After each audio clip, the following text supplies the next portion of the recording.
नमस्कार, सुनीता सावंत चॅनलमध्ये आपले सर्वांचे स्वागत आहे. मी आले आहे एका सुंदर अशा गार्डनमध्ये आणि तुम्ही पाहू शकता इकडचा हिरवागार परिसर. मला ऊन मस्त छान ऊन मिळते बघा. ऊन सूर्यनारायण बघा कसे आलेत. तर आज आपण एका गार्डनमध्ये आहोत आणि त्या गार्डनचं एक वैशिष्ट्य आहे की इथं मित्रांनो नक्षत्र गार्डन म्हणून आहे आणि इकडे की नाही त्या गार्डनला असं हे बघा छान लुक आहे. झाडं झुडपं मस्त असं. मला हे गार्डन हे स्पेशली वॉकसाठीच आहे, इथे वॉकरसाठी. तर आणि माझ्या नवीन हँड कॅमेऱ्याचंही मी उद्घाटन करायचा विचार करूनच त्याला मी पिशवीत घेऊन आले.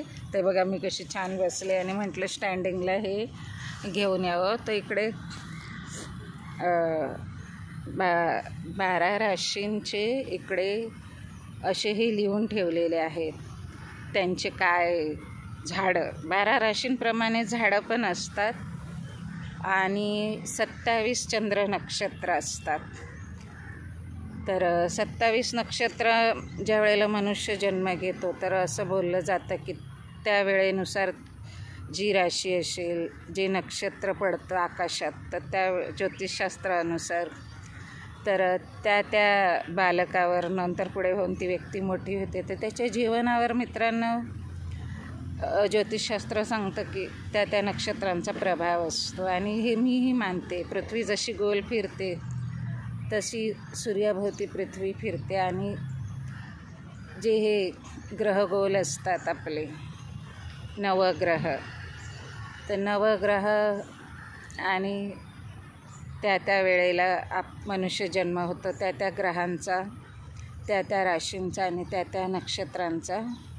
प्रत्येक ग्रहाचे स्वतःचे छोटे छोटे अजून खूप मोठा हे खगोलशास्त्र आहे. तर ते मी काय एवढं असं सांगत बसणार नाही, कारण मी अभ्यास करते.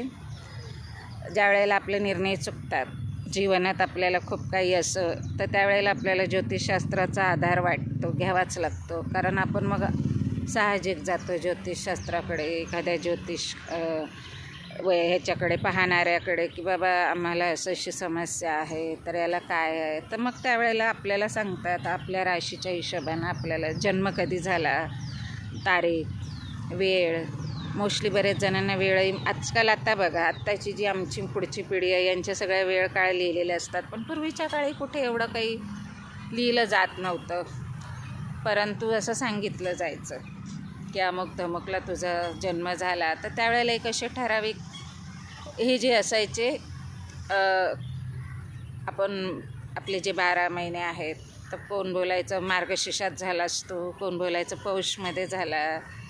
तर असे प्रत्येकाचे एक असे हे होतं. आता हे 12 महिने इंग्रजी कॅलेंडर असतं आपलं, त्या हिशोबानं आपण आता तर बालकाचे पाय त्याचे ठसे पण घेतले जातात. हॉस्पिटलमध्ये व्हिडिओ शूटिंगसुद्धा केली जाते. तुमचं बाळ अपत्य जन्मलं तर. आजचा जग आधुनिक आहे, पण आपलं भारतीय जीवनमान ज्योतिषशास्त्रावर भरपूर विश्वास ठेवतं आणि हेच खरं आहे.